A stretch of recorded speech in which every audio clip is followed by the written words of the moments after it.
السلام علیکم دوستو، سلطان محمود غزنوی کے زمانے میں شہر میں چوریاں زیادہ ہونے لگے تو چوروں کو پکڑنے کے لیے بادشاہ نے یہ تدبیر کی کہ شاہی لباس اتار کر چوروں کا ساپٹا پرانا لباس پہن لیا اور شہر میں گشت کرنے لگے۔ ایک جگہ دیکھا کہ بہت سے چور اکٹھے بیٹھے ہیں۔ بادشاہ بھی وہاں جا کر بیٹھ گیا۔ چوروں نے پوچھا کہ تم کون ہو؟ بادشاہ نے کہا کہ میں بھی تم ہی جیسا ایک آدمی ہوں۔ چوروں نے سمجھا کہ یہ بھی کوئی چور ہے۔ انہوں نے کہا کہ ہم لوگ ماہرین فن ہے، کوئی عام چور نہیں ہے، تم اپنا کوئی ہنر بتاؤ۔ اگر تمہارے اندر کوئی ہنر ہوگا تو تمہیں شریک کریں گے، ورنہ نہیں۔ بادشاہ نے کہا آپ لوگ کیوں گھبراتے ہیں؟ آپ لوگ میں چوری کی جو صفت، ہنر اور فن ہے، میرا ہنر اگر اس سے زیادہ پایا تو مجھے شریک کرنا، ورنہ بگا دینا۔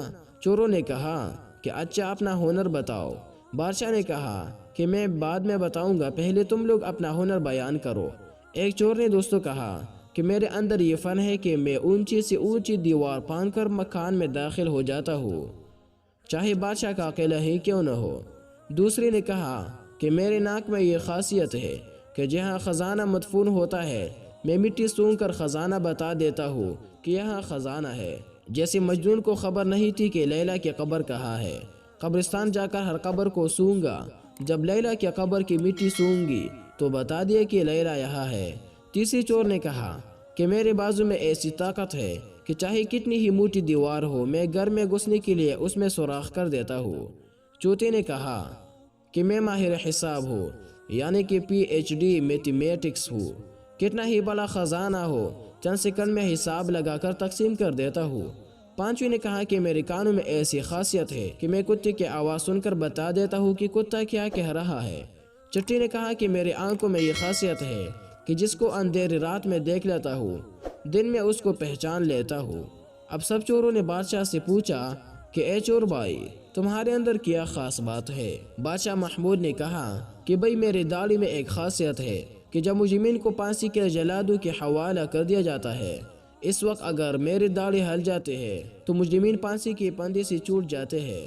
یہ سن کر 200 چور مارے خوشی کے کہنے لگے کہ آپ تو چوروں کے قطب ہے، جب ہم کسی مصیبت میں پھنسیں گے تو آپ ہی کے ذریعے ہم کو خلاصی ملیں گے۔ لہٰذا فیصلہ ہوا کہ آج بادشاہ کے یہاں چوری کی جائے، کیونکہ آج سب اراکین نہایت پاورفل ہے اور مصیبت سے چلانے والا داڑھی والا بھی ساتھ ہے۔ لہٰذا سب بادشاہ کے محل کے طرف چل پڑے۔ راستہ میں کتا بھونکا تو کتے کی آواز پہنچانے والے نے کہا کہ کتا کہہ رہا ہے کہ بادشاہ تمہارے ساتھ ہے، لیکن چور پھر بھی چوری کی ارادے سے کیوں نہ باز آئے؟ بوجہ دوستو لالچ اور تمکے، کیونکہ لالچ آنکھوں پر پردہ ڈالتا ہے اور عقل و ہوش کو اڑا دیتا ہے، جس سے ہنر پوشیدہ ہو جاتا ہے۔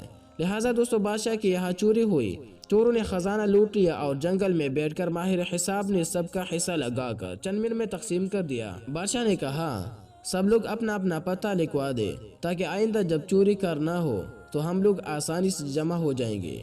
اسی طرح بادشاہ نے سب کا پتہ نوٹ کر لیا۔ اگلے دن بادشاہ نے عدالت لگائی اور پولیس والوں کو حکم دیا کہ سب کو پکڑ لاؤ۔ جب سب چور ہتھکڑیاں ڈال کر حاضر کیے گئے تو بادشاہ نے سب کو پھانسی کا حکم دے دیا اور کہا کہ اس مقدمہ میں کسی گواہ کی ضرورت نہیں، کیونکہ سلطان خود وہاں موجود تھا۔ جب چیخ چور پھانسی کے تختہ پر کھڑے ہو گئے تو وہ چور جس نے بادشاہ کو دیکھا تھا اس نے پہچان لیا کہ وہی بادشاہ ہے جو رات کو ہمارے ساتھ تھا۔ وہ تختہ دار سے چلایا کہ حضور، کچھ دیر کو ہمارے جانوں کو امان دی جائے، میں آپ سے تنہائی میں کچھ بات کرنا چاہتا ہوں۔ بادشاہ نے کہا ٹھیک ہے، تھوڑی دیر کے لیے پھانسی کو موقوف کر دو اور اس کو میرے پاس بھیج دو۔ چور نے حاضر ہو کر عرض کیا کہ ہم میں سے ہر ایک نے اپنا اپنا ہنر دکھا دیا ہے، لیکن آپ نے وعدہ فرمایا تھا کہ جب مجرموں کو تختہ دار پر چڑھایا جاتا ہے، اس وقت آیت کرم سے اگر میری داڑھی ہل جاتی ہے تو مجرمین کو پھانسی سے نجات پا جاتے ہیں۔ لہٰذا اپنے ہنر کا ظہور فرمائیے تاکہ ہماری جان خلاصی پا جائے۔ دوست مولانا رومی فرماتے ہیں کہ سلطان محمود نے کہا تمہارے کمالات ہنر نے تو تمہارے گردنوں کو مبتلا قہر کر دیا تھا، لیکن یہ شخص جو سلطان کا عارف تھا، اس کے چشم سلطان شناس کے صدقہ میں تم سب کو رہا کرتا ہوں۔ مقصد دوستو اس قصہ کو بیان فرما کر مولانا رومی فرماتے ہیں کہ دنیا میں ہر شخص اپنے ہنر پر ناز کر رہا ہے، بڑے بڑے اہل ہنر اپنے بدمستیوں میں مست اور خدا سے غافل ہے، لیکن قیامت کے دن ان کے یہ ہنر کچھ کام نہ آئیں گے اور ان کو مبتلا قہر و عذاب کر دیں گے۔ لیکن اگر لوگوں نے اس دنیا کے اندھیرے میں اللہ کو پہچان لیا، نگاہ معرفت پیدا کر لی، قیامت کے دن یہ خود بھی نجات پائیں گے اور ان کی سفارش گناہگاروں کے حق میں قبول کی جائیں گی۔